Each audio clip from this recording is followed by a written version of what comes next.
Alright, all you glorious gamers out there, welcome to the PlayersToo Podcast, the video game podcast for gamers like you, by gamers like you.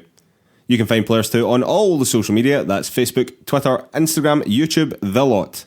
You can also find our written content over at playerstoo.com, that's PLAYERSTOO.com. And if you could take 5 seconds to give us 5 stars over on Apple Podcasts, that would mean a huge, huge deal to us. It really does a huge amount for the exposure of the podcast. And while you're over there, if you could give us a review as well, that would do us so many favours. We really don't know why it matters so much, but it does. So if you could help us out that way, we would really, really appreciate it. Alright, and on with the show. My name is Mark Henderson. With me, as always, Mr. Lewis Camley. How's it going, Lewis? It's going real well, Mark. We've got a good lineup of games ahead of us tonight, so let's just get on with it. Yes. Gamescom special. It is the Gamescom special. Gamescom is the biggest gaming convention in the world for folks who don't know. Actually bigger than E3, as it turns out. So we are just off the back of watching all the conferences back to back to back to back. So yeah, we've got a lot to cover and a lot to talk about. So I think we just get stuck in. Let's do it. Alright, and the first conference was the Nintendo Indie World conference. Or it was more of a Nintendo Direct, really, to be honest with you, than a conference. But a lot of games came out of it. First of all, they talked about Risk of Rain 2, which is a roguelike from Gearbox, which looked alright. Then Eastward by Chucklefish, which I actually thought looked pretty cool indeed. It was giving me sort of Last of Us sort of vibes, but obviously much smaller in scope. Yeah, quite a nice little art style, but yeah, it just looks like a sort of interesting post-apocalyptic adventure game. It was like a girl being taken around by a guy who had like found her from some facility. It looked like it was giving me also Hannah vibes. You ever seen Hannah? What, the film? Yeah. I've not seen it now, but right. That's a pluck from the middle of nowhere there. That's it. A deep cut there, ladies and gentlemen. But yeah, and you attack people with a frying pan, it looks like. Yeah, I thought that looked quite nice good. One. Then Freedom Finger, which I think we talked about on the Kind of Funny showcase. That's right, yeah. At E3, which looks absolutely wild. Yeah, it's like a music-driven kind of bullet hell game, but yeah, just looks sort of nonsense, but quite good fun. The soundtrack's like a bit of a thing in this though, isn't it? Like there's quite a lot of well-known artists that are contributing to the soundtrack. I think that seems to be the main push for it, yeah. Alright, after that was a game called Roki, which I believe was new. I don't think that we'd seen this before, and I thought the aesthetic of this game looked quite good. It looked a bit kind of creepy with like big, crazy earth creatures coming to attack a small girl. It always seems to be a small girl versus the world in a lot of these indie games, but I don't know, like I think that for indie games like this, the aesthetic goes so far, like in just getting someone's attention immediately, and I don't know, I just thought it looked quite good. Yeah, kind of like a Scandinavian sort of inspired looking thing. Yeah, really nice art style. Another just sort of really interesting indie Switch to look for. Yep, then they talked about Torchlight 2, which is coming on September the 3rd. Oh, ladies and gentlemen, if you can hear any of the turning of pages, that's because I'm turning pages, because I've once again resorted to physical notes, which are great at the time, but then horrible to deal with when you're recording a podcast. Mark's got his very special games conference notebook that he writes. Yeah, exactly, which I only seem to use at E3 and Gamescom, yeah. But the next thing that they talked about was Skater XL. I know, I am a man that has never really been particularly interested in skater games, either Skate or the Tony Hawk series. But looking at that, I would have thought that people who were interested in that game should probably go and check it out. It's coming in 2020, and apparently the control of the board as you're doing tricks and stuff like that was quite an important selling feature for them, I suppose. Yeah, I thought it looked pretty good. I think with any skater game, you've really got to wait and see what those mechanics are like. So that is true. The games like this, they live and die absolutely by how well it feels to play and how, like you said there, like how responsive the board is and how much it feels like you're in control of that. So definitely one to keep an eye on if you're interested in skating games. We've not really had a great skating game in a while. No, definitely not. I mean, I'm not massively into skating games in general, but I think the first Skate might have been the last one that was like truly great. Acclaimed, yeah. So yeah, just I would say kind of wait and see, keep an eye on it, but it might well be the one for you in the future, yeah. Next up was Europa, which was a kind of puzzle platformer. It sort of was gravity defying. It seemed to be that you could just walk up walls and things like that. And this was just coming out in winter 2019. What did you think about this game? I thought this game looked quite cool, actually. I thought like the art style in this was really fantastic, quite unusual, slightly cartoonish, but in a kind of really vibrant world. And yeah, it just looks like a kind of typical puzzle platformer where you're using the environment, moving around in particular ways to solve puzzles. It also kind of talked a lot about paint within it, although it wasn't clear from the trailer what it wasn't hugely what purpose clear. That had. Your wee character that you are, which is a wee sort of kind of fat doll looking man, it just starts by dousing him in yellow paint and then it seems to be later on you are able to change that and you can kind of customize them a little bit. So I'm not entirely sure how that plays into the gameplay, but I thought from the aesthetics, just from the way that you're moving around the world and kind of look quite good, I just think it looked quite pleasing.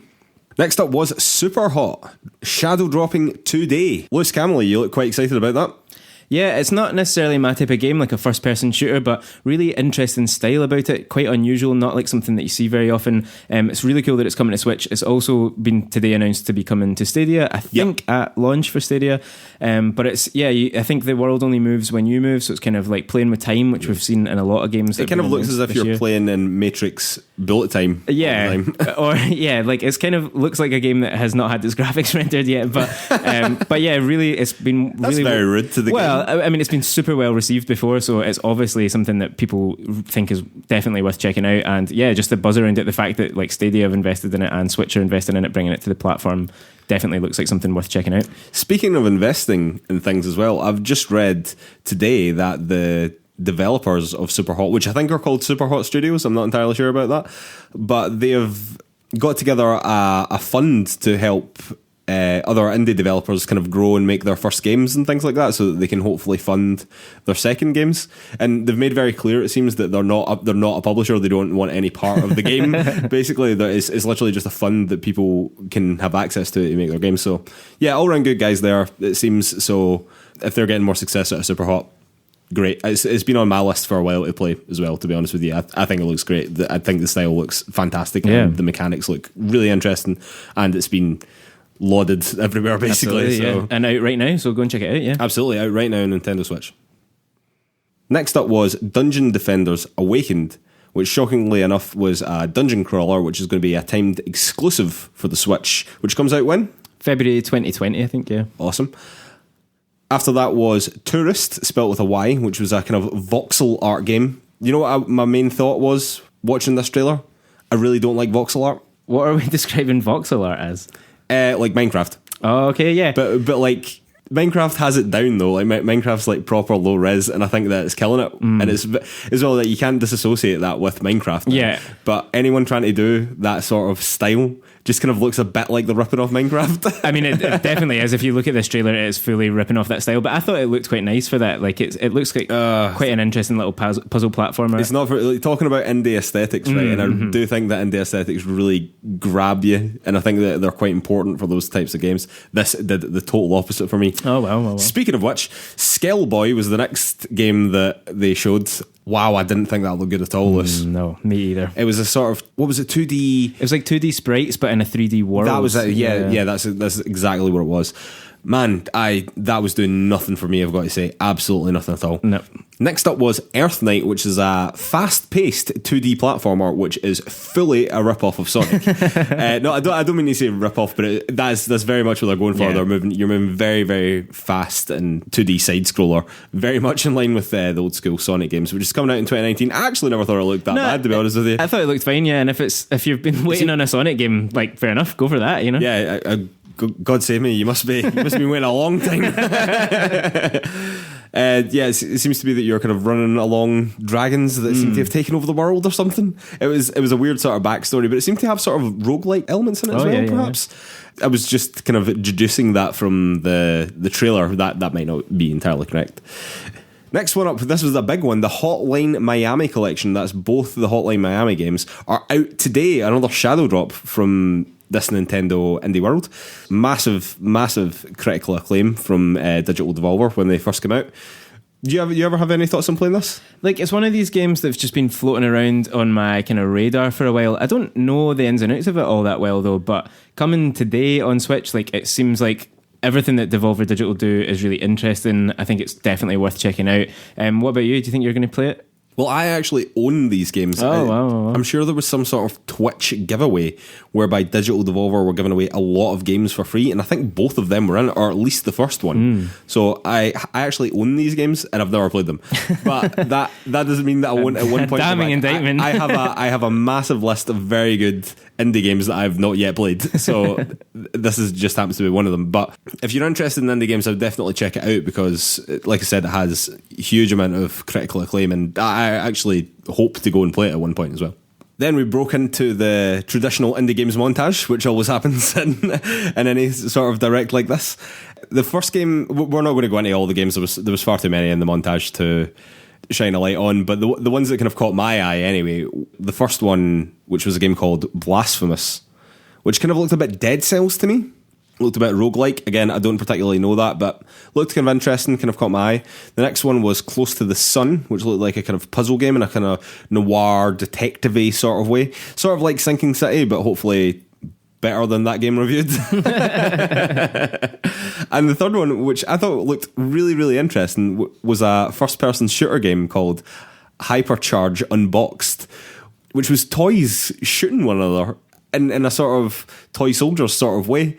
I just thought it looked great. I just thought it was a great idea. So all the maps were like someone's back garden with all the toys laid out, and you were having like this hardcore death match like in between this this really fun sort of environment. I don't know. I just thought that's a nice idea. You're still a child at heart, really. I'm a child at heart, Lewis. But then the big one, the finale, the pièce de résistance, Lewis. Ori and the Blind Forest is coming to Nintendo Switch on September the 27th. We have said on this podcast, or I certainly have anyway, that I've wanted that for a long time. It's happened. I feel as if I've almost willed it into existence. I'm very pleased. Thoughts? I mean, it's so needed to be on Switch. This game looks incredible. If you don't know anything about Ori, go and check it out. It looks so stunning.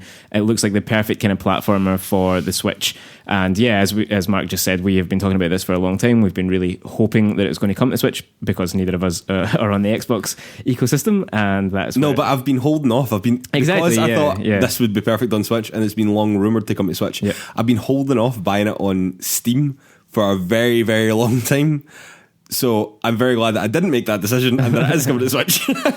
So this is the definitive edition as well, which I assume means it contains every update and every DLC that the game originally had. No word yet on the sequel, which is coming soon to Xbox, Ori and the Will of the Wisps, but surely this kind of heralds the fact that will also be coming to Switch at some point down the line. At some point, I think, though. Yeah. I would be very surprised if it launched on Switch at the same time as it launched on Xbox, just because for Xbox or for Microsoft, I don't think that is a very smart business decision necessarily. Yeah. But I think that it will probably be a timed exclusive, and then we might see it on the Switch, hopefully within that year, maybe, but maybe up to a year, perhaps. I would think that makes sense. Yeah, just again, if they've got any sort of like DLC roadmap, they might wait until all of that's done and then just re-release a whole kind of contained package on the Switch. Also dropping in September 27th, I think it was. That's quite a stacked point, and particularly on the Switch, that's like just after Link's Awakening. It's not too far off Pokemon coming, so hopefully it still gets the sales and the interest that that Microsoft or the Nintendo will be wanting for it, so that we do get that sequel on the platform later down the line. Yeah, definitely. It's definitely getting a sale off me, I can tell you that for nothing. I'm not sure when I'm going to get around to play it exactly, but because, as you say, that was a very stacked part of the year and is getting ever more stacked, it seems. But it's definitely getting played, like, categorically. I've wanted to play it for a long time, and as I said, there's been numerous times where it's been in my cart on Steam. Wow. As close as that. Oh yeah. But I do this with a lot of stuff. Like, it's not massively uncommon for me. And then looking at that total at the bottom when there's 6 games sitting in there, and you're just like, can I really justify this? Anyway, long story short, it's definitely getting played. Okay, on to Inside Xbox. All right, the first thing from Inside Xbox that I really want to talk about is definitely the Blair Witch game, which seems like a game that's come 15 years too late. It's coming out on August the 30th, which is really not very far away. Is that 11 days now as we record this? I think this looks surprisingly good. What are your thoughts on it? Yeah, the trailer that we got, was it back at E3 the first time that we saw any of this? Yeah, and it totally out of the blue. Yeah. Totally out of the blue. And that was a great trailer. And the stuff that they showed today at Inside Xbox was incredible. Like, it looks really, really sharp, really kind of scary visuals. There's still not a huge amount about what the actual gameplay is going to be, but just that setting it in that world, like wandering around that forest full of dread, basically, I think it could be a really interesting game. But yeah, the fact that it's like about 10, 11 days away and there's just no buzz around it makes me a little bit nervous. And even the fact that they didn't do quite a big focus on it in this presentation I feel like we could have seen a little bit more, basically. You say that, but they basically opened the conference. Yeah, but they didn't really do a big kind of deep dive into it. They didn't really talk about any of the mechanics. We still don't know what the ins and outs of the gameplay are. Presuming it's just going to be your fairly standard kind of horror game, but, you know, is there combat? Is it just a walking sim? We don't really know that stuff, but it looks, just based on that alone, it looks incredible. I'm definitely intrigued by it. Yeah, exactly. It's definitely something that you keep your eye on. Another thing that Xbox said was that it's coming to Game Pass at launch as well. So if you have Xbox Game Pass, you'll be able to get that. And then they also rhymed off a whole bunch of other games that are coming to Xbox Game Pass, including Kingdom Come Deliverance, Ape Out, Bard's Tale 4, The Blair Witch, as we just said, Age of Empires, which is actually out today as we record this. We recorded this immediately after the conferences in case no one can tell. Stellaris, which is also out today, and Devil May Cry 5, unbelievably, which is out today. So if you've got Xbox Game Pass, I mean, I wasn't hugely into Devil May Cry 5. I know you weren't particularly either. But but a lot of people were. A lot of people were really, really into that game, and a lot of people love that. All those games in that whole series. And to have a game like that on Game Pass just ready to go if you're paying your £10 a month or whatever it is. Yeah. That's great. I mean, that game's only, like 6 months old? It's not old at all. Exactly. It came out earlier this year. 100% it'll be in some people's Game of the Year conversations. Not that we think it merits that, obviously, but yeah, for some people, definitely. It's a huge game this year. If you like that kind of game, definitely go and check it out, definitely. And also you can upgrade or join the Xbox Game Pass right now for £1 or €1 or $1, depending on where you are, for the first 2 months. I mean, that's an unbelievable deal. They're doing it right. Absolutely unbelievable deal. They are doing it right. Next up was Human Fall Flat DLC, which was on the 27th of August, which Lewis Gamley seems to not have any love for this game at all, but it just looks like a mad little ragdoll physics game, and I don't really know what you've got against it. I don't have anything against it. It's just, it's just DLC. Did you ever play Gang Beasts? Yeah, because that's the two of them kind of came around at the same time, and me and you played Gang Beasts a bit. So Gang Beasts is well fun. Yeah. Moving on. Age of Empires 2 Definitive Edition comes out on November the 13th. Gears Pop, this is the Funko Pop Gears game, which is absolutely wild that is a thing. It's coming to iOS, Android and Windows 10 free to play on August the 22nd. So if that's of interest to you, go and check it out. It's free to play, why wouldn't you? Next up is NBA 2K20, which is a lot of letters and numbers in one name. They had a very strange interaction with the basketball player on the stage there. Who seemed very displeased with his score, which they revealed to him on stage. You think they would have told him it just before he went on air? Not good altogether. No, but the only thing that I wanted to mention about the NBA 2K20 was that in a lot of these sports games now, particularly Madden and FIFA, they all have these career story modes whereby you follow a character through their journey from being, well, in the NFL ones, it's from like being in a college football quarterback to going on to winning the Super Bowl, and you follow your character through that whole career path. Whereas the story mode that they seem to be positing in this seems to be much more interesting, and it seems to be much more dramatized, for lack of a better term, because it seemed to be that one of his friends, the character that you play in the story mode, one of his friends breaks his leg or something like that and loses his scholarship, and therefore you decide not to play. Although you're the big superstar, no one really likes you, including your coach, who's played by Idris Elba. Oh, wow. Yeah. And they're giving you a sort of real life kind of slice of what that might be like for a real NBA star. Absolutely, yeah. Taking on more of the issues of the game, but I just hope that like it's actually fun to play all that stuff. Well, yeah. I mean, obviously, if it's garbage to play, then no one's going to play it. But but they've got a huge amount of stars in here. Like I said, Idris Elba as well. Ernie Hudson was another one. LeBron James is also in it as well. Yeah. So I mean, there's clearly been a lot of money put into this. Yeah, and the game will sell gangbusters. Yeah, to people exactly. Who are into it definitely NBA, will. so. It definitely will. It'll be huge in America as well. And let's face it, 2K have the money to burn on getting Idris Elba to play the coach. So next up was Ghost Recon Breakpoint Ghost Wars. This was the sort of online mode. I don't know if it was the only mode or if this was just like specific modes. I don't follow Ghost Recon particularly closely. But I actually thought that the 4v4 PvP, they described it as intense tactical action, looked really cool. Like, I don't know, what were your thoughts on it? This is a franchise and a type of game that's kind of passed me by over the years. It's not something that I go for very often, but I really like anything in these types of shooting games that forces the player to be a bit more tactical and think a little bit more about what they're doing, rather than just having the kind of all-out melee kind of brawlers.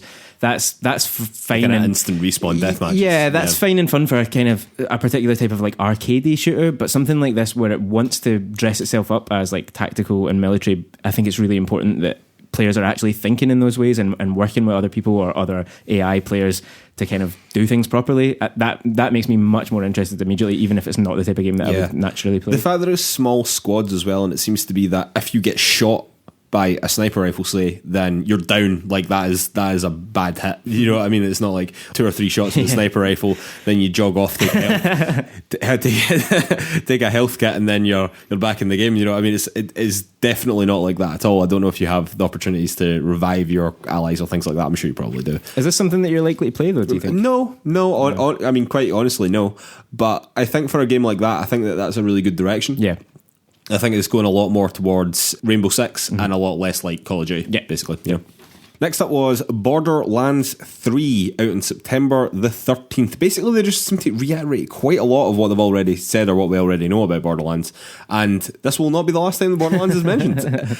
However, one of the things that they did show off was the new kind of Beastmaster class, which I thought was quite cool. So you get to control like 3 different animals and set them on stuff, and you can pet the dog. Very important. Very important. Very, very important. Which again I thought looked quite cool. They just showed off a bit more gameplay. It still looks like Borderlands 3, which is only a good thing. Very much looking forward to it. Don't really think there's too much else to say here, to be totally honest. After that was PUBG Season 4 Aftermath, which is coming out on August the 27th.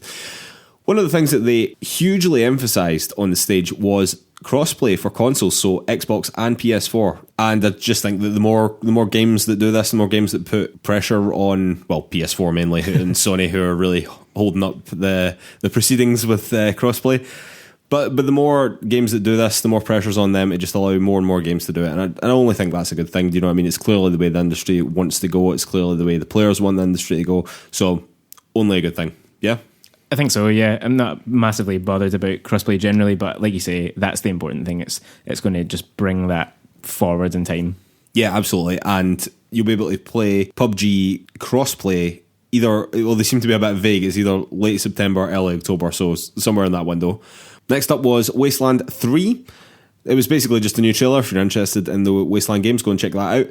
Not something that overly interests me, if I'm totally honest with you, but if it's something that interests you, there's a new trailer there for you. Next up was something that definitely interested me, though, which is Empire of Sin, and Lewis Camley's known as Littlehead.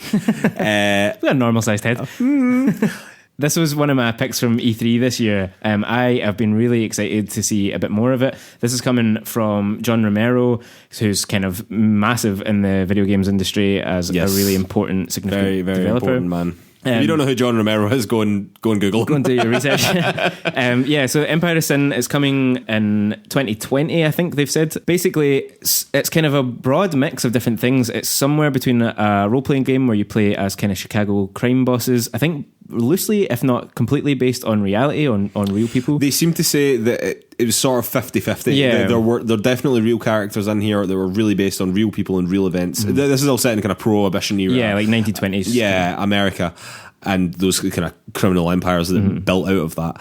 But I think a lot of the people in the game, as you said, are real and mixed together with characters that are made up for story purposes, I'm sure. So but it sort of switches between this kind of element of being a crime boss and trying to take over kind of different businesses and things like that, but then switches into sort of XCOM style tactical battles. Which I just think is really interesting. And in that style, in that world, that kind of noirish, gritty 1920s Chicago, I think that's just going to be so much fun. I bet the voice acting is going to be great. It looks really nice. Coming to pretty much all platforms, PS4, Xbox, Switch and PC, so definitely one to dive into. I'm really excited about this one. You are really excited about it. I didn't quite realise how excited about this you were. It's the kind of, just that kind of era. I talk about LA Noire quite a lot. And and it's not quite that same time period, but just that sort of thing I just get really interested in. And I'm quite into this. I'm really looking forward to it.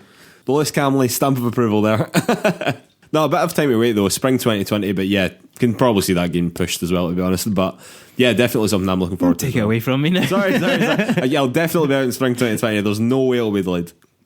Next up was Vigor. This was a game by the creators of DayZ, and it was actually in the Xbox Games preview program. I'm not really quite sure what it wholly entails, but it's basically their early access program. But it's now out. It's version 1.0. And it's out today, and it's free to play. So if that interests you, if you're a fan of DayZ, maybe that's something you want to check out. Next up, and this isn't really a games thing, but it was something that was mentioned kind of in the middle of this Inside Xbox conference, was XO19 in London. And I know that most of our listeners are UK based, and tickets for this are only £19 apparently, which is remarkably cheap for one of these events. And all the proceeds from the event also go to charity, which is just amazing, which is just absolutely fantastic. And apparently it's going to be the biggest XO event that Xbox have ever done. Apparently there's going to be loads of announcements. It's going to be a really good conference by the sounds of it, or the gentleman whose name escapes me now.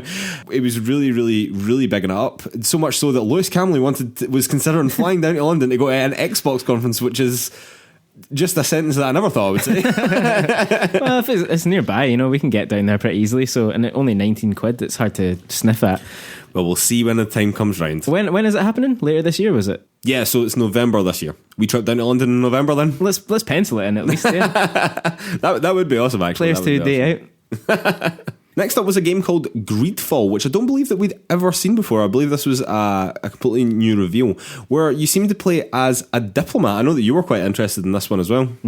Yeah, this really interesting sort of, looks like it's set in a sort of fake 17th century where you've discovered this island and there's all sorts of weird and wonderful creatures there. It's not just humans, it's kind of a weird blend of fantasy and reality. Kind of gave me the vibe of like an Assassin's Creed style game, but you're going it certainly has a sort of aesthetic to that, but a bit more fantastical. Yeah, absolutely. And you go there and you I think you kind of build little teams. I think they said up to 3. You had like 3 people. I think in your squad. It seems to be that you can have multiple people in your camp, say, but if you were out doing a mission, it would only be 3 other characters in your team. Yeah, and it seems to be that it blends kind of, your normal kind of combat elements and stealth and things like that. But the core thing, as you kind of hinted at there, Mark, is this idea that your character is a diplomat. He's not a soldier. He's not an assassin. He's not a warrior. He's there to kind of make alliances and try and negotiate things and bring people together, or maybe be a bit sneaky. I just think that's a really interesting thing for games that we don't maybe see as much as we should. Really depends how the gameplay will pan out. Obviously, it might not work at all. Yeah, often these kinds of games don't. Like you said, this is the first time we've seen this game.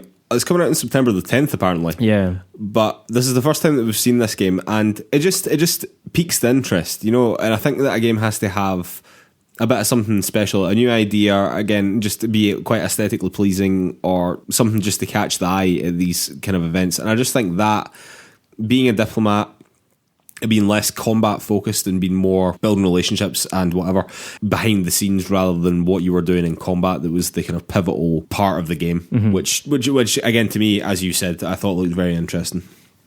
Next up was The Surge 2. Now, The Surge 1 was a game that completely passed me by. However, I actually thought this looked pretty good. I thought this game looked really interesting. You play with these kind of exoskeletons that you can constantly upgrade, such as a video game. And I actually thought it was coming out in September the 24th, and I actually think it looks really quite fun. I thought that the combat looked awesome. Yeah, it really did. Yeah, really exciting stuff. I felt like sort of hinting towards kind of Platinum Games style combat at times, but it wasn't as stylized as that, but it was definitely, it was more combo based. It was combo based combat. Yeah. But yeah, like the Surge one also completely passed me by, but this looks really interesting, worth keeping an eye on for sure. Yeah, definitely. Again, a lot of these things are things to keep your eye on. Maybe not necessarily things to rush out and pre-order, but definitely things to keep your eye on. But this one, as well, it's due in just a few weeks as well, right? It's September 24th, I think. So it's another one where there's not a huge amount of buzz around it yet. We haven't been speaking about it, and there's not a lot of chat around it, but it's coming out at a stacked time of the year as well. Well, exactly. Do you know what this game feels like? This game feels like something I'm going to download for free on PSN. Not that long after its release. That's probably not incorrect, Mark. Yeah. Next up was Destiny 2 Shadowkeep. This was Bungie back on the Xbox stage after their split from Activision, which was kind of a big deal. They kept on mentioning it anyway. They seemed to talk at length about finishing moves for the new expansion, and altogether I thought they talked about this for a very, very long period of time. But long story short, the Shadowkeep thing comes out on October the 1st. I don't really think there's too much to say about this. It's more Destiny. If you're a Destiny player, you know a hell of a lot more about Shadowkeep than I do.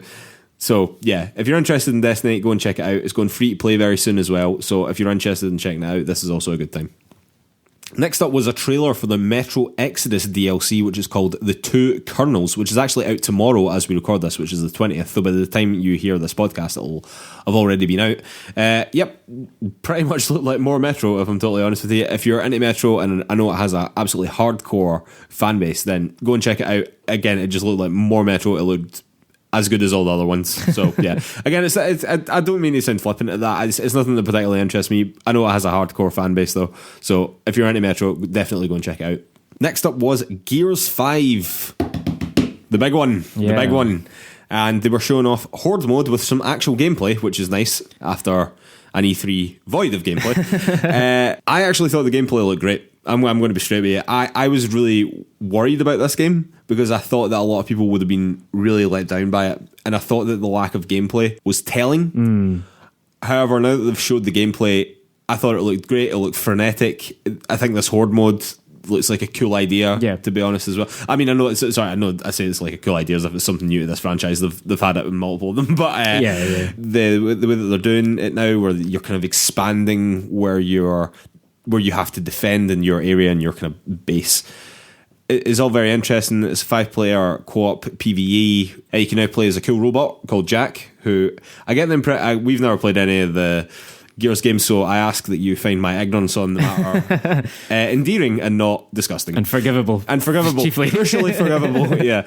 You get to play as a robot called Jack, which actually looked really cool, so it was more of a kind of support character, which I thought was pretty cool, and I always like that in these kind of games. They sort of hinted that is the character to play for newbies as well, because I think he can move a bit faster than everyone else, and you can kind of fly around the arena, so it might be the intro point for idiots like us who've never touched it. Well, they also mentioned as we'll get to the conference later, on the opening night live, Gears of War 5 was also mentioned, and they also mentioned that you could play this robot in the story campaign, and you could play a split screen 3-person, whereby there was 2 players playing as kind of the normal characters, and then a third playing as this robot, which could be a more interesting way to get into the franchise for someone who isn't particularly familiar with it.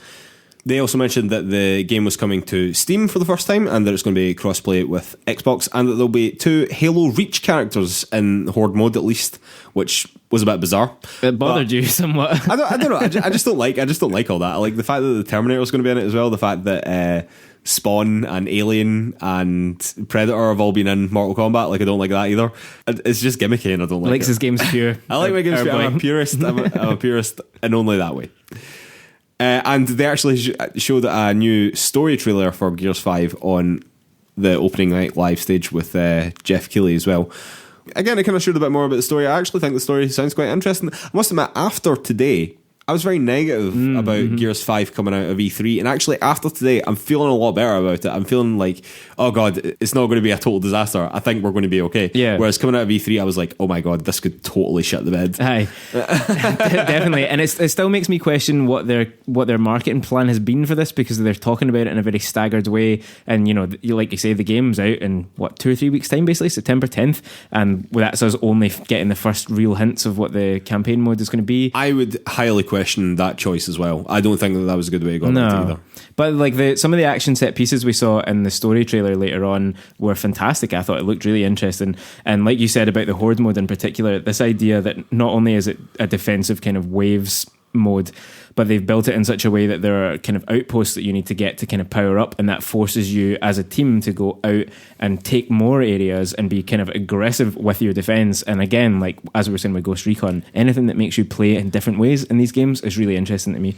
Yeah, no, definitely. It's not just like hide behind a wall and just hunker down there and defend from one position. Yeah, find you a good have to spot. be out, and you have to be moving forward. Yeah, I think that's great. I think it's a good addition to probably a tried and tested mode, All right, on to Google Stadia then. All right, and right out the gate with the heavy hitters, Cyberpunk is coming to Google Stadia. Ooh, thoughts? It seems like the right thing to do. There's no... If the system is as powerful as they're saying it is, it can obviously run it. And yeah, Cyberpunk and CD Projekt Red just obviously want this game to be everywhere. It's quite a big boon for Stadia, given that it's essentially been the major talking point game for the last couple of conference seasons, really. Oh, yeah, absolutely. So, I mean, they really needed it to get on that platform to kind of really start driving that. They did say right at the top of the show that the Founders Edition of Stadia is starting to sell out in various territories. Yeah, they did mention that as well, which, I mean, if that's true, that's pretty cool. Yeah, that's interesting. Again, I know that there's a lot of negativity around Stadia, and it's understandable to a certain extent. However, I'm still just so unbelievably intrigued by it, and I really think that Cyberpunk is the type of game that they should be going after, not like Mortal Kombat 11, which they also mentioned in this conference, and Samurai Showdown, which are heavily precise fighting games, which the input lag is that's just not an option. Do you know what I mean? Like, of any description, even if you get it down to the smallest possible input lag across their network, that's still too much for those games. Do you know what I mean? Whereas something like Cyberpunk, you can probably get away with it. Do you know what I mean? Like, oh yeah, absolutely. A lot of the Ubisoft games, and they seem to be partnering with Ubisoft very strongly, your Assassin's Creeds, those are the kind of games that they should be going after, the kind of single player focused action games where input lag can be good enough. Do you know what I mean? For example, in Red Dead Redemption 2, I know for a fact that the input lag on that game was garbage. Like, it was really bad, and a lot of people noticed it.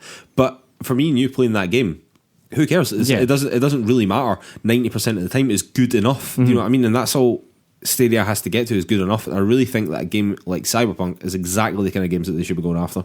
But on that, I mean, I found it really interesting that they did announce Mortal Kombat 11 and Samurai Showdown for Stadia, just because and particularly for the MK11 reveal, they had a kind of little video package with some of the developers talking about it. That shows that they're also talking about playing it on the mobile. On mobile, like, yeah. But that, God, I can imagine it worse. That must mean that NetherRealm, or at least Warner Brothers, are confident enough in what Stadia is promising and what they've seen of it that they think it's going to be okay, because they would not put those games on platforms surely where it would run really badly. So I don't know. We'll see. I mean, that's Google's got that mad bank, mate. Well, that's true. But I mean, Mortal Kombat isn't like a skint franchise, you know? Everyone's got a price. Everyone's got a price. Anyway, do you know what? There isn't a huge amount here. I think we'll just cut to the games that we've kind of already mentioned here. We mentioned Mortal Kombat 11. Super Hot as well, I think we previously mentioned, is also coming to Stadia, which is great. Again, those guys seem to be doing good work in the industry as well, lifting up other developers. All good. So go and check that game out if it looks interesting to you. Maybe really consider buying it. And Watch Dogs Legion was the other main game that came out of this. They showed a really interesting trailer where they promise so much, this recruiting anyone in the world, and they all have an origin story, they seem to be implying. It just blows my mind. Yeah. It blows my mind that is what they are promising. Don't be misled. That seems to be what they are promising. I mean, and it is wild. It's not even an implication. They say it very deliberately in that every character has a backstory. Now, we were kind of talking as the conference was going on, whether that's a line of dialogue for everyone, you know, this is what's happened to me, that's my backstory, or if it's actually anything deeper than that. But yeah, the breadth of it is incredible. It really, really is. I mean, I really think that they have to do some expectation management on this game pretty soon. Potentially, yeah. Because I think what they're promising here is, quite frankly, outrageous. But if they pull it off, yeah, oh my God. I did think that the kind of perk system that they seem to be particularly showing off in this trailer was really interesting, and again seems to tie into this kind of idea of every character having a backstory. So one that they showed off was like a high-powered lawyer that could be in your squad, who just by having her recruited could help you get characters out of jail more easily. There was another one who, it was something like, after he's drank a pint, he takes 25% less damage or something like that. Yeah, that was that. Like, there's just like really nice little touches like that. Yeah, that was funny. Where you just think like you can... The more morbid one was that if you recruit an old man, then he has like a random chance of dying. Yeah, and it's permadeath, so he's just gone. He's just gone. I just things like that, because they can have a kind of fairly shallow backstory, but built up on with these actual gameplay mechanics. That I don't have any interest in the previous Watch Dogs games, but I'm increasingly kind of excited about this if it works. So me too. That's kind of, but I'm so cautious about my optimism. Like, I'm cautiously optimistic, just kind of in general, but my caution meter is like through the roof with this game, because I'm just like, one, we've been let down by this franchise before, let's be honest, and two, I just can't help but think that this is like on another level of world building. This is crazy. This is like nothing we have ever seen before if they pull this off the way that they're promising. It really is wild. Okay, I just want to run down some of the other games that were mentioned in the Google Stadia conference. The vast majority of these were just trailers, to be honest. So there was another trailer for Destiny 2 Shadowkeep. There was a trailer for an indie game called Kine, which really I thought looked a bit dumb, to be honest. Then there was Darksiders Genesis, Orcs Must Die 3, which actually looked better than the game title sounds, Windjammers 2, Destroy All Humans remake, Mortal Kombat 11, as we mentioned, Super Hot, as we mentioned, Farming Simulator 19. There was a lot of Farming Simulator in that show. There was a weird amount of Farming Simulator. Then there was Samurai Showdown, again, as we mentioned. Then there was Grid, Doom Eternal, Attack on Titan 2, which they spent a lot of time on, considering I really didn't think it was a franchise that was very big in the West. No. And Elder Scrolls Online, Borderlands 3, again, and then Watch Dogs Legions, as we mentioned. Okay, no sense dwelling on any of that. No. If any of that interests you, feel free to go and check out the trailers. They all were relatively good trailers, but a trailer's a trailer, you know what I mean? Yeah. There's not too much chat in that. It was essentially just a rundown of things that are coming to Stadia. Yeah, I must admit, I was kind of hoping for more on the kind of package side and how this is really going to work and whatever, but I think they've maybe explained that as best as they're willing to just now. Pretty much, yeah. Okay, on to the main event, the Gamescom Opening Night Live. Alright, so on Gamescom Opening Night Live, this was the main event hosted by Geoff Keighley of the Game Awards.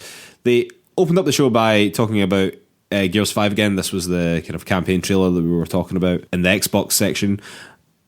Again, think it looks pretty cool. No point in discussing it twice though. Next up was Comanche, which was a new game, which was based on like the old school Comanche games, which was a bit wild.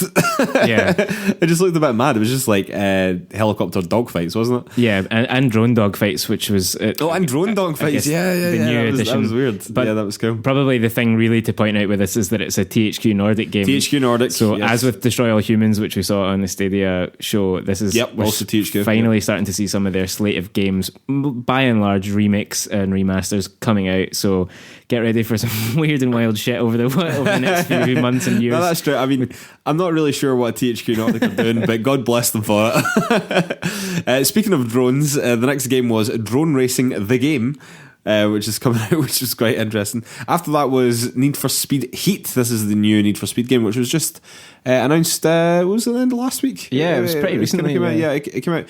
Again, I really don't think there's a huge amount to talk about in this. They seem to be lauding the fact that there's day-night cycles, and I'm like, all right. Yeah. But it does seem to change the gameplay and whatever. The kind of by day the police will like hunt you down or whatever, and then by night you're like up in your rep or whatever. If you've ever seen a Need for Speed game before, if you've ever seen a Need for Speed game before, yeah, exactly. The most interesting thing was the customize car app, so you can customize your cars in the game from an app. If you want your car to look slightly different on the bus ride home, then you can change it on the bus, and then by the time you get in, your cars will be all done up. But you can get that app right now as well before the game releases, so you can get your car kind of pre-ready, I think. Also, they announced... I just think that's quite a good idea. It's a nice idea. It is a really nice idea, yeah. I'm not particularly interested. Need for Speed does nothing for me, I'm sorry. But I think that's quite an interesting idea that could be implemented in games that I am more interested in. Absolutely, yeah. Anything that has kind of loadout builders or any kind of customization. Yeah, exactly. These sorts of things, you know. The one other thing I think when it was announced originally that was worth pointing out is that EA have said that there will be no microtransactions in this game. Yes, they have. But are you taking a skeptical approach to that promise? Yes, I am. I thought you might. The next game was Kerbal Space Program 2. This is a Private Division game, and it's coming out in 2020. It looks kind of wild. It had quite a wild trailer, actually. I would encourage you to go and check it out. It was just quite nice. There was wee green men in spacesuits, which I quite enjoyed. Yeah. But the first game that I really want to talk about was Little Nightmares 2, which looked very inside to me. And considering this game is a sequel, I have never heard of the original title, and it looks very much up my alley, so I don't really know why. The aesthetic was really cool. Kind of cool little indie game, quite creepy, coming in 2020. Yeah, I thought it looked great. What were your thoughts? Exactly the same. Yeah, it really, really had those kind of... Have you heard of the first game, though? Not at all. No, it's completely... I don't know how this has passed us both by. This is wild. And it looked really good. Yeah, maybe it's just been that it's not been on PlayStation or whatever before we were kind of across all ecosystems. But this is, it looks incredible. Really nice, as you said, kind of the limbo stroke inside kind of gameplay. Yeah, totally. Just check it out if this is kind of thing for you. It's a puzzle platformer. There's elements of combat. It looks quite dark, but in a it's not a horror game necessarily. It's kind of just looks like something it's really kind of nuanced and creepy. It's not like shock horror or exactly anything, exactly that. Yeah, it's got a kind of grim kind of aesthetic to it. Yeah, it just looks good. If you were interested in Inside, or if you were interested in Limbo, yeah, definitely one to check out, I think, anyway. And let us know if you ever played the original game, because it's completely passed us by, and it would be interesting to know if that's worth checking out definitely. as well. That's very true. It's been added to my long list of indies that I've got to play as Little Nightmares 1. The next up was a game that interested you a lot more than it interested me, to be totally honest with you, and that is Predator Hunting Grounds, which is made by the guys who made the Friday the 13th game, which was beloved by many who played it, definitely. Well, it had a great audience for that kind of asymmetric gameplay. Yeah, what are your thoughts? Well, yeah, this is from Elphonics, and yeah, they made this Friday the 13th game, which was really well liked, and they got kind of shafted on the franchise for that and the license. We don't need to go into that just now, but this is, Google it though, because they really did. Yeah, but this is like Sony have come in and backed them, and they've taken on the Predator license, and essentially this looks like a kind of PvPvE type of game where you play either as a squad of soldiers in the jungle and the Predator is kind of after you, or you can play as the Predator, but there also seems to be other kind of AI controlled human enemies. It's probably not a game I'll ever play necessarily unless it comes to like PS Plus, like one of the free games, as Friday the 13th did eventually, because it's just not the sort of thing that I would naturally go for. But I just think it's really good for that studio. I think they're quite talented at what they do. They've taken these licenses and made really interesting gameplay out of them. And yeah, again, I have to be clear, although this game, this isn't a game for me, and for any of these games that I'm saying that aren't for me, that doesn't mean that I want these games to fail. Like, these guys have had a rough time with that Friday the 13th license, and I really hope that this game does well for them. It's just not my thing, you know? Okay, next up was Monster Hunter World Iceborne. This is the DLC. It was basically just another cool trailer. If you're interested in the Monster Hunter World expansion, which I know a lot of people are, definitely go and check that out because it was quite cool.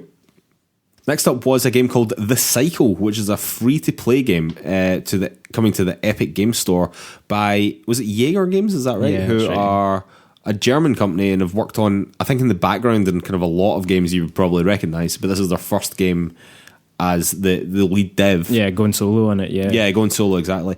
And they have described this as a PvPvE game and a competitive quest shooter, which is, it was a bit of a wild concept that I'm not entirely sure came through terribly well during the conference. However, it did look quite good, I've got to say. Nothing about it particularly stood out to me. They did really want to push that message that it's quite risky for them as a studio and it's quite innovative as a game, and they did specifically say this is the type of game that you might need to play to kind of understand why it's interesting or why it's innovative. So maybe check it out. What was it that spoke to you about it? I don't know. I just kind of thought that it was a kind of cool aesthetic. It kind of looked a bit Outer Worlds, honestly. Like it kind of had a wee bit of a kind of retro space aesthetic going on. I get that, yeah. A bit No Man's Sky, actually. A wee bit of No Man's Sky, maybe that's a bit of a better comparison. But yeah, I don't know. Again, it just was quite interesting. There was someone trying to do something different, and to me, that's always something interesting. Yeah, not another Battle Royale. So not another Battle Royale. Next up was a trailer for Life is Strange 2. This is episode 4, which is coming out on August the 22nd, which is very, very soon. And in fact, should be the day this podcast comes out. So yeah, for me, I'm going to wait until all the episodes are out. I believe there's one more after this. Is that right? That's right, yeah. I'm definitely going to buy it. But if you've been playing along and you've been buying the episodes one by one, yeah, the next one's out soon. The trailer looked pretty cool. Looks as if the story's taking mad twists and turns. Yeah, I would say though, if you're doing what we're both doing, which is waiting until it's all out, probably avoid this trailer because it's got some spoilers. Actually, that's a good point, Lewis. There was a couple of kind of, we'll say, mild to mid-level spoilers. So yeah, maybe avoid that if you're just wanting to wait like us. Next up was a game called Humankind by Sega, which looked very, very weird and had one of the strangest trailers I think I've ever seen for anything ever, which involved a techno reggae Jesus. But it seemed to be for a turn-based strategy game about the start of humankind, despite the fact that techno reggae Jesus was in some sort of space probe. Didn't know what the hell was going on, but if that sounds interesting to you, go and look it up, because it was fucking wild. There's no way that what you just said doesn't sound interesting to people, so you've probably done that game a massive favour. Techno Reggae Jesus. Next up was Borderlands 3 again, but this time they actually showed off the Proving Grounds, which was a kind of wave-based endgame mode, it seemed. Again, it looked quite interesting. If you're into Borderlands 3, it's more Borderlands 3. It'll look cool. Go and check it out. And they said Ice-T's in it. And they said Ice-T's in it. Not entirely sure why that would matter, but he is. Next up was Everspace 2. This is another dogfighter shooter game, but this time it's based on like a spaceship and dogfights in space. Amazingly, it's coming in 2021, which I think is the longest out release date for anything that I've heard so far, which is a bit crazy. Yeah, and this was the one that they were that Geoff Keighley in particular was kind of saying that he'd seen. He was really interested. He was really kind of pushing it, Yeah, he was giving it like the hard sell, wasn't it? Yeah, so it's a German indie game. It did look visually really nice. Oh, visually stunning. In fact, go and look up the trailer just to see how beautiful. Yeah, what their version of space looks like. Yeah, absolutely. Generally speaking, space games like that, the pitch and yaw of trying to control spaceships can be pretty difficult, so that's definitely something that they need to get right. Yeah, 100%. Next up was The Witcher 3 coming to Switch. We already knew that from E3, wasn't it? That was announced at E3. So. But we've now got a confirmed release date of October the 15th, so that's awesome if you want to go and play The Witcher 3 on Switch. Next up was FIFA 20, and they were showing off their Volta mode, which people in this country are probably more familiar with the FIFA Street franchise, and this is the kind of mode within the new FIFA that is kind of similar-ish to that. Apparently it's got some sort of story mode to go along with it. I think it looks quite interesting. It's probably one of the more interesting things FIFA have done in a while, and hopefully they can pull it off. Next up was a game called Disintegration, which I don't think we'd seen before. I think this was the first time. I actually looked about Destiny, which is interesting because it was made by one of the co-founders of Halo, who were obviously Bungie, and this is his new studio called V1 Interactive. Is that right, Lewis? That's right, and it's been published again by Private Division. So again, this involves you being in a spaceship, and it's a tactical shooter where you seem to be in the spaceship just kind of hovering above the Earth as some sort of battle spaceship. Yeah. But as well as that, you are commanding a team of small team of like infantry units, like or whatever, units, that have like specific abilities and what have you. And it's coming out in 2020. Again, it was something to keep your eye on. The trailer for it wasn't really doing much for me, but again, it's from the creators of Halo, so there's some serious pedigree there. I think what Private Division are doing is really good, so I kind of want to support them at any possible moment. Yeah. So it's something I want to keep my eye on, but right now it's not doing a huge amount for me. Hard to see how that gameplay will actually work. Yeah, as to be honest with you. But I'm interested to find out. Totally, I'm interested to find out. Next up was another Darksiders Genesis trailer. There was a lot of Darksiders at Gamescom, I've got to say as well. Again, if you're interested in Darksiders, go and check out the trailer. It looks like a dungeon crawler, honestly. It doesn't do a lot for me, but if you're into dungeon crawlers, it might be for you. Next up was Guilt by Tequila Works. This is a Google Stadia exclusive. Interestingly not mentioned in their own conference, but was mentioned here. And I think this game looks great, honestly. It's kind of strategy, stealth-based game where you play as a young girl. It all looks a bit like the movie Coraline, as I continue to use movie references. That one's less of a deep cut, though. And it seems to do with physical manifestations of your childhood fears.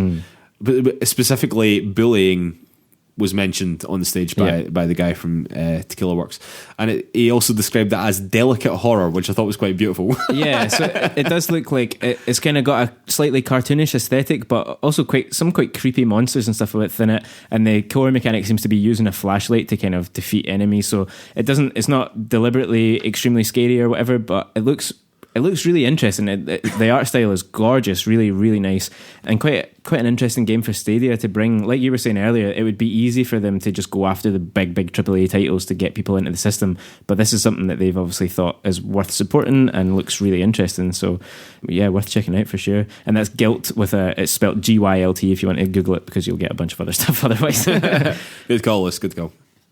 Next up was Destiny 2 Shadowkeep. Again, there was really nothing new that was said here. Again, if you're in any way interested in Shadowkeep, go and check it out. It's going to be free to play very soon. Now is a good time to jump into Destiny 2 if you're at all interested.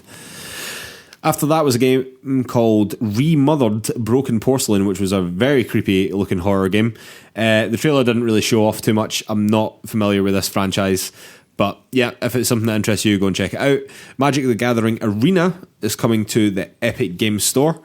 Then after that, Geoff Keighley broke the news that Sony had bought Insomniac Games. I'm sure he never actually broke the news. I'm sure that was... I think it was happening on Twitter while I think it was happening on Twitter as he was live on stage, which is awesome. That's fantastic news. I don't think we have to go into it too much here because we've still got a lot to go through. Yeah. But I mean, yeah, great news for PlayStation, and quite frankly, a studio that they should have bought long before now. After that, a PlayStation exclusive called Erica, which is an interactive thriller. Now, this is a live action game, which is a bit choose your own adventure. It looked a bit like that Black Mirror Bandersnatch episode that was on Netflix, if anyone's familiar with that. And for me to continue to use examples that are outside the video game, it's out now. It's actually out right now for $9.99. It was apparently only made with a 6-person team, which for live action. Oh, a live action video game, that doesn't seem enough to me. I don't know, this wasn't doing much for me, man. I've got to tell you. I thought the kind of interactive elements of it looked like it had been done quite well, but yeah, something about this whole idea, I'm just nervous about it.